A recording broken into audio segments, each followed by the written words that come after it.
दरम्यान विरोधकांचं शिष्टमंडळ उद्या पुन्हा निवडणूक आयोगाच्या अधिकाऱ्यांना भेटणार आहे। आज तासभर झालेल्या बैठकीमध्ये विरोधी पक्षाच्या नेत्यांनी आयोगावर प्रश्नांचा भडीमार केल्याचं पाहायला मिळालं। आता उद्या सकाळी 11 वाजता पुन्हा बैठक होणार आहे आणि त्यानंतर विरोधकांची संयुक्त पत्रकार परिषद होणार असल्याची माहिती जयंत पाटलांनी दिली।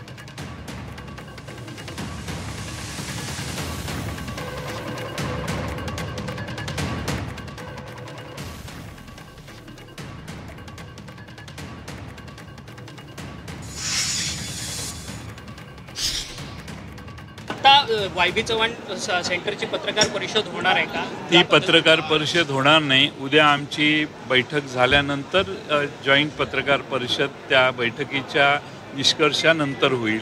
आता यशवंतराव चव्हाण सेंटरला कोणतीही पत्रकार परिषद होणार नाही।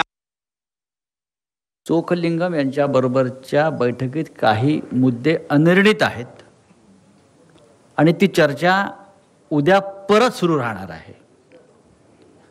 उद्या राज्याचे निवडणूक आयुक्त वाघमारे आणि चोखलिंगम यांची एकत्रित भेट आणि चर्चा हे शिष्टमंडळ यातले सगळे प्रमुख नेते घेतील।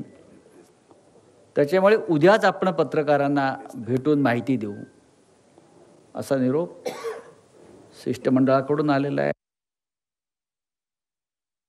निवडणूक आयोगाकडे ज्या बैठक झाली त्याच्यामध्ये सर्व प्रमुख नेत्यांनी जे प्रश्न मांडले त्याच्यावरती अधिक माहिती घेण्यासाठी विचार करण्यासाठी निवडणूक आयोगाला वेळ हवा आहे। चर्चा अपूर्ण आहे। उद्या पुन्हा एकदा एकत्र भेटण्यासाठी म्हणजे दोन्ही आयोग राज्य आणि केंद्र हे एकत्रित या शिष्टमंडळाला भेटणार आहेत। म्हणजे चर्चा किती गांभीर्यानं झाली खोलवर झाली आपल्याला कळलं असेल।